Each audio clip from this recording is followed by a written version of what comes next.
اصل ظلم کیا گیا وہ جنرل باجوہ نے کیا.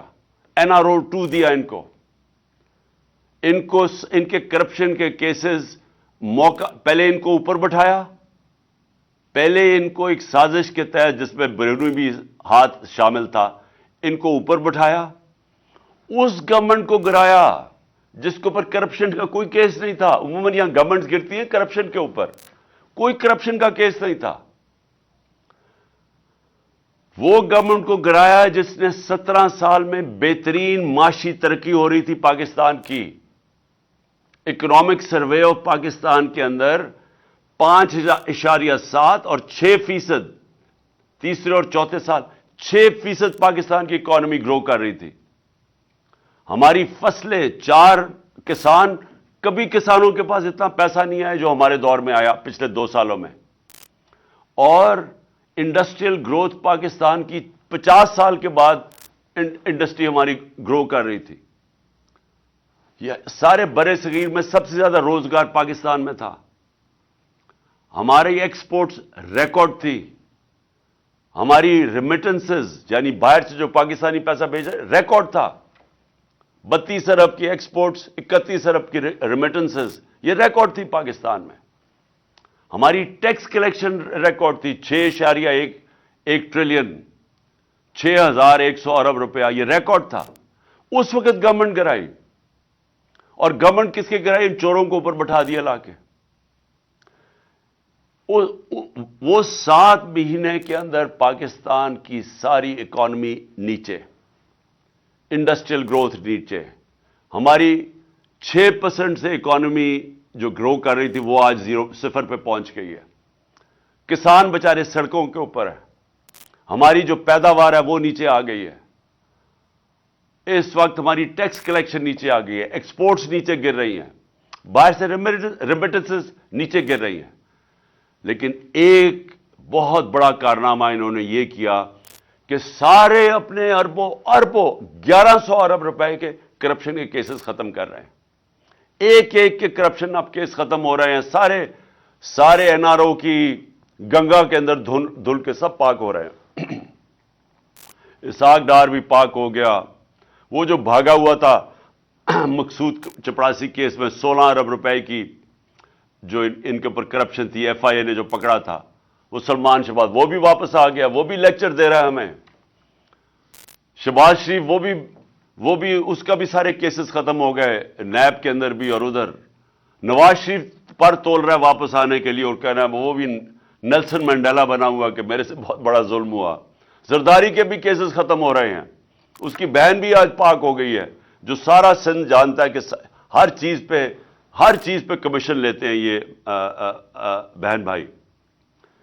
یہ میں آخر میں آپ کو کہنا چاہتا ہوں, یہ اگر اس طرح کا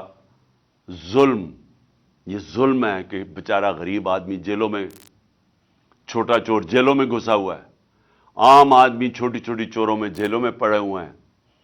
وہ ایک کمانے والا جاتا ہے پیچھے, گھر والوں کے پاس رہتا کچھ نہیں ہے.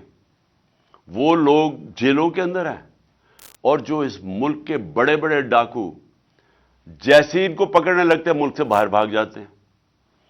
اور اس کے بعد ڈیل کر کے, پہلے مشرف سے ڈیل کیا, باجوہ سے ڈیل کر کے واپس آ گئے. اب یہ پھر سارے ان کے کیسز ختم ہوں گے اور یہ پھر لوٹیں گے اس ملک کو. میں نے یہ آپ کو کہا کہ یہ آپ کا مستقبل ہے. کئی لوگ اس وقت میں دیکھتا ہوں, تقریباً مجھے تو بڑا افسوس ہوا, میرے خیال میں 1,70,000 پاکستانی باہر چلے گئے ہیں پچھلے 7 مہینے کے اندر, اور بڑی تیزی سے لوگ باہر جا رہے ہیں.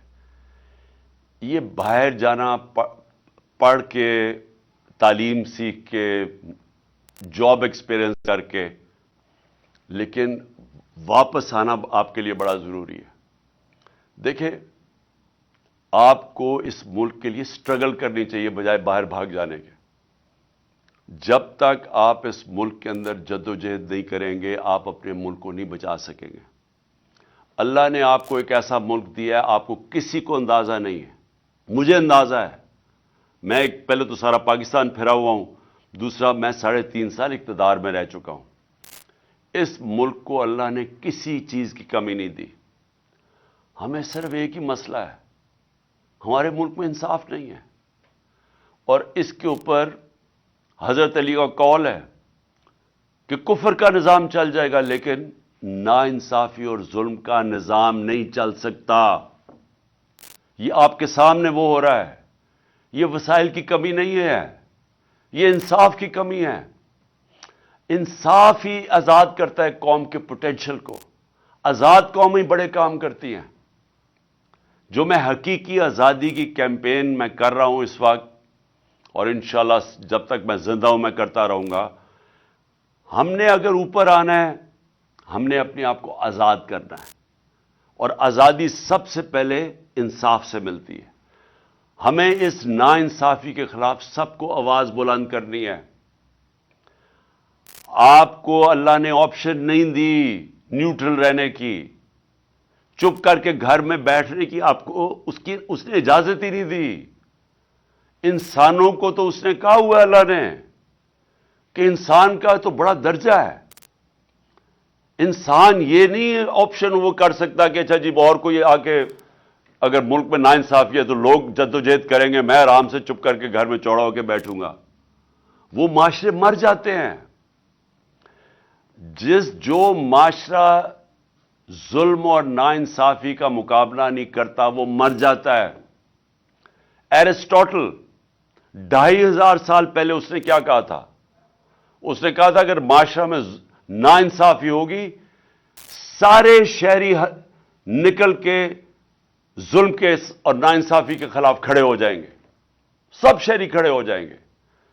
لیکن اس نے کہا سوائے دو طبقوں کے. ایک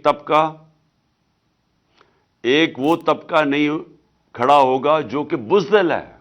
وہ ڈرے گا کہ میرے اوپر کیس ہو جائے گا، ایف آئی آر ہو جائے گی، وہ یہ ہو جائے گا، وہ ہو جائے گا، میں مر جاؤں گا، مجھے یہ ہو جائے گا. ایک تو وہ بزدل طبقہ نہیں نکلے گا.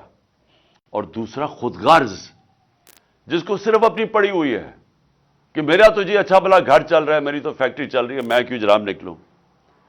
یہ جو دو طبقے اگر ان کی ایک عوام کے اندر زیادہ اکثریت بن جاتی ہے، بلکہ اکثریت بن جاتی ہے، تو وہ معاشرے ختم ہو جاتے ہیں. زندہ معاشرے ہمیشہ ظلم و ناانصافی کے خلاف جہاد کرتے ہیں. اس لیے جو میری یہ جو حقیقی آزادی کی میں جو نکلا ہوا ہوں تحریک چلانے کے لیے، اس کو میں جہاد کہتا ہوں.